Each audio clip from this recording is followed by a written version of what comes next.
Snow White and the Seven Dwarfs.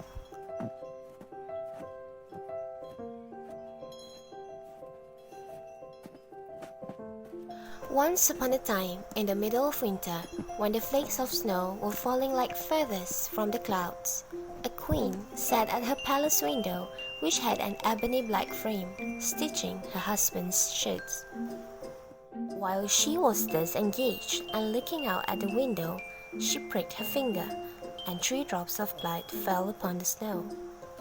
Now the red looked so well upon the white that she thought to herself, "Oh, that I had a child as white as this snow, as red as this blood, and as black as the wood of this frame."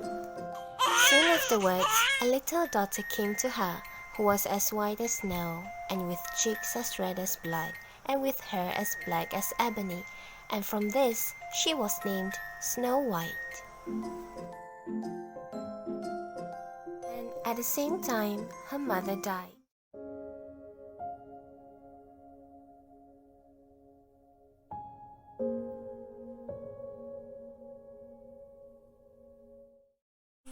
About a year afterwards, the king married another wife, who was very beautiful, but so proud and haughty that she could not bear anyone to be better looking than herself. She owned a wonderful mirror, and when she stepped before it and said, "Mirror, mirror on the wall, who is the fairest of us all?" it replied, "The queen is the fairest of the day." Then she was pleased, for she knew that the mirror spoke truly. Little Snow White, however, grew up and became prettier and prettier, and when she was 7 years old, she was as fair as the noonday, and more beautiful than the queen herself. When the queen now asked her mirror, "Mirror, mirror on the wall, who is the fairest of us all?" it replied, "The queen was fairest yesterday. Snow White is the fairest, now, they say." This answer so angered the queen that she became quite yellow with envy.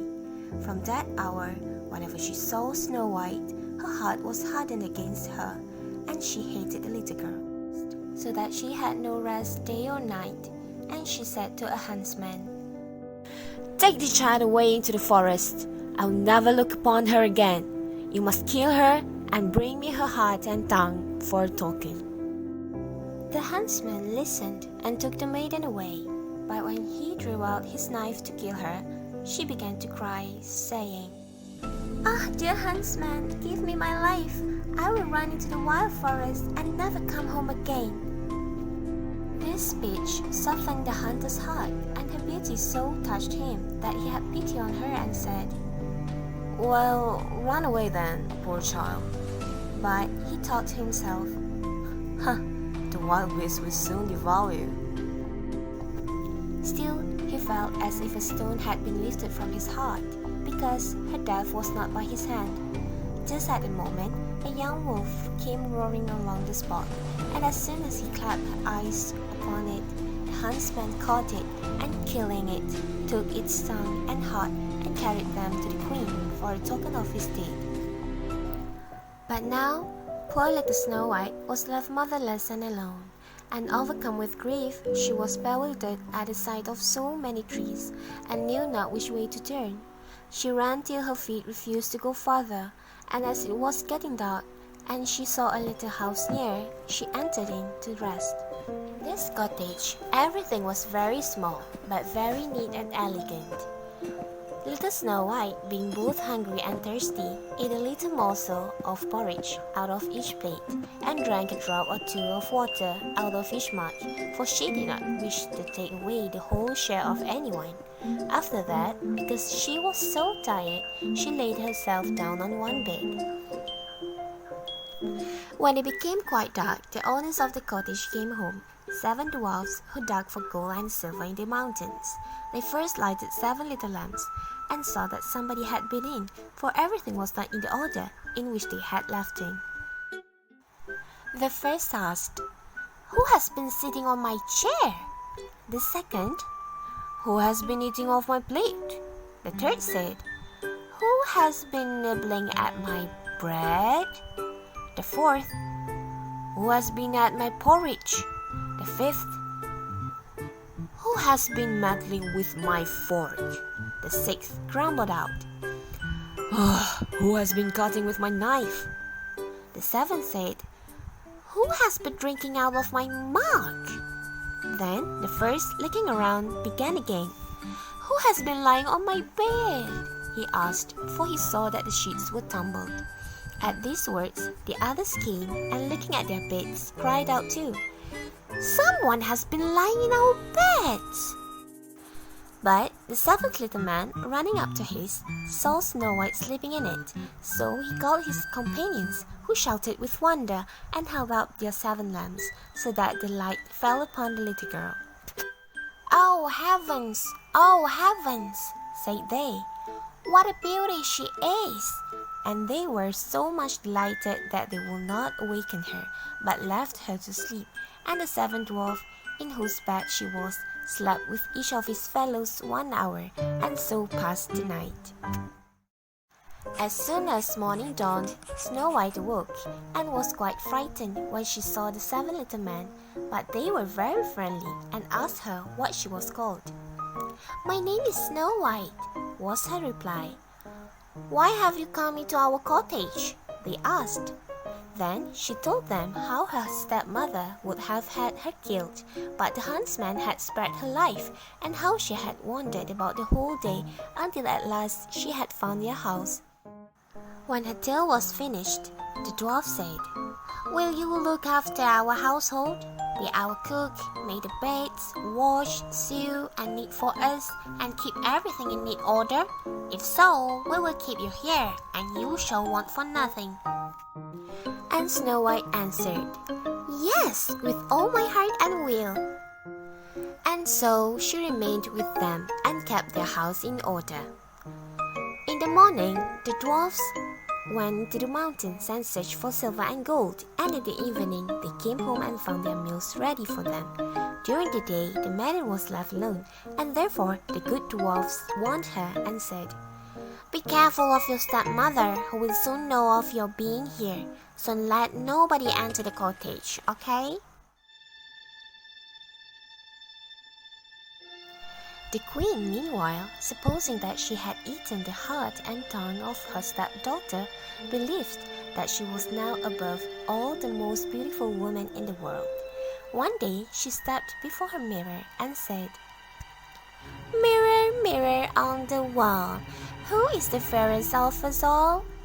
And it replied, "The queen was fairest yesterday, Snow White is fairest now," they say. "The dwarfs protect her from thy sway, amid the forest far away." This reply surprised her, but she knew that the mirror spoke the truth. She knew, therefore, that the huntsman had deceived her, and that Snow White was still alive. The queen swore that Snow White should die even if it cost her own life, so she went into an inner secret chamber where no one could enter and made a poison apple.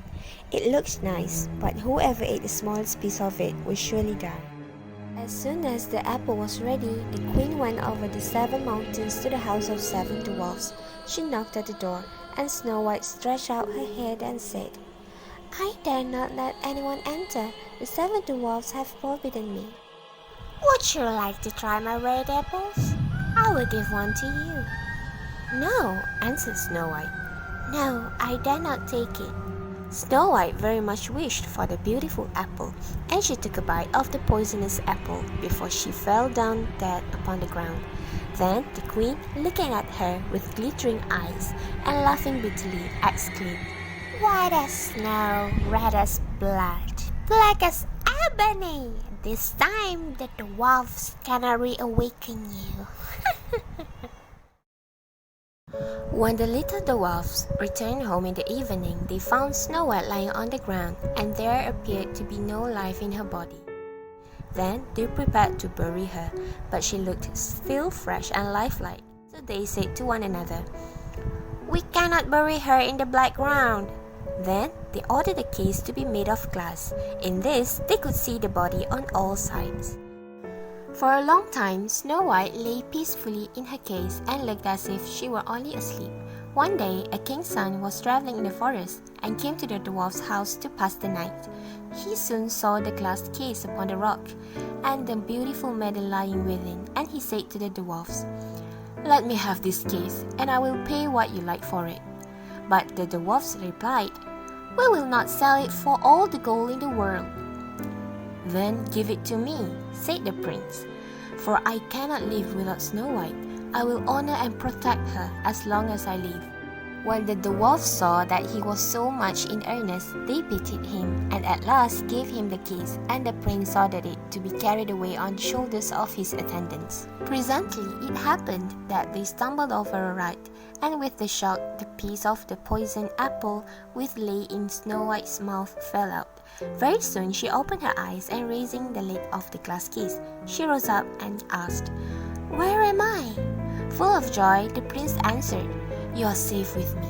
And he told to her what she had suffered, and how he would rather have her than any other for his wife, and he asked her to accompany him home to the castle of the king. Snow White consented, and when they arrived there, they were married with great splendor and magnificence. The dwarfs were very happy for her.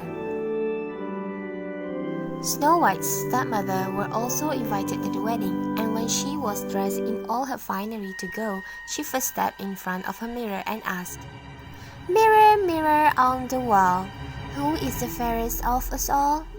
And it replied, "The queen was fairest yesterday, the prince's bride is now, they say." At these words, the queen was in a fury, and was so terribly mortified that she knew not what to do with herself. At first, she resolved not to go to the wedding, but she could not resist the wish to see the princess. So she went there, but as soon as she saw the bride, she recognized Snow White, and was so terrified with rage and astonishment that she rushed out of the castle and was never heard of again.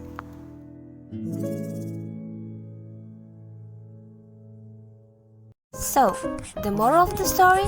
Real beauty is subjective, so we should never be jealous of anyone. Snow White's stepmother was jealous, and in the end, she was left with nothing.